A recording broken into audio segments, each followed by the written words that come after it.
Welcome back. It is 7:41 on your Sunday morning. Take a look at this. New York buildings lit up in rainbow colors overnight on the 50th anniversary for the first Pride March. It came just 1 year after police raided the Stonewall Inn sparking violent protests in the city. And right now, Vince from Milwaukee Pride joins us this morning. Thanks for being with us. First, give us a little bit of history on the Stonewall riots. I hear you're the expert here.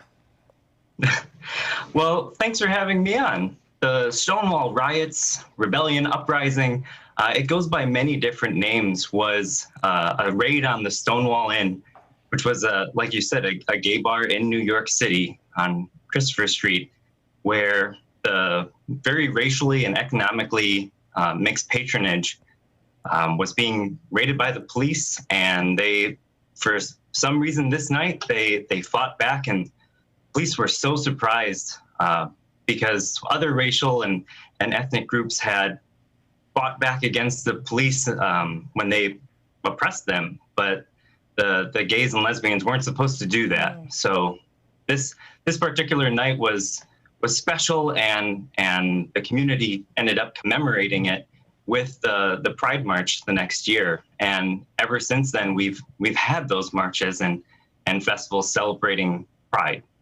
Obviously, the Stonewall riot seems to be a turning point. Why is it important to commemorate it and still remember what it is? So we've come a long way in the United States and across the world. We've got same-sex marriage. We just achieved employment non-discrimination through the Supreme Court. But we're far from done with the movement. There's still advances to be made, whether it's in HIV treatment and prevention, making sure that we have public accommodations, that we can take care of our children and also our elders so that they don't have to go back in the closet if they need extra care. There's still lots of work to do, and having these Pride celebrations reminds us that we are powerful together, that we matter to each other, and our stories and lives have an impact. Yeah, so come a far way, but still a long way to go. Now, obviously, celebration of Pride has changed. We've had the pandemic. There's also been protesting, of course, that I've seen a lot of folks from Pride involved in the protesting as well. Talk about the changes that we've seen. Yeah, so we were one of the first festivals in the City of Festivals to postpone and ultimately see the need to cancel Pride Fest in Milwaukee this year.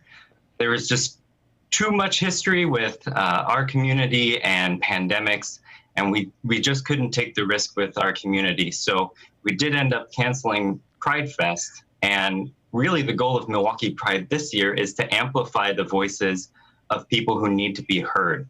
So whether that's the LGBT-owned establishments or whether that's now the Black Lives Matter protests, we really see the need to amplify and signal boost the voices that really need to be heard right now, because there are several, like, it's not just white folks in the LGBT community, and we need to recognize that as an organization, as a city, and really our entire community needs to recognize that there's a lot more diversity in the LGBT community than our sexual orientation or gender identity. Yeah, I've seen a lot of those hashtags, Black Trans Lives Matter, Latino Trans Lives Matter, things like that. Thank you again for joining us. Just real quick before you go, how can folks keep up with you and keep up with the organization for updates and things you do throughout the community?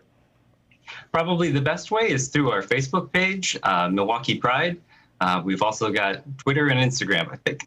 All righty. Thank you again for joining us this morning. Thank you so much for having me.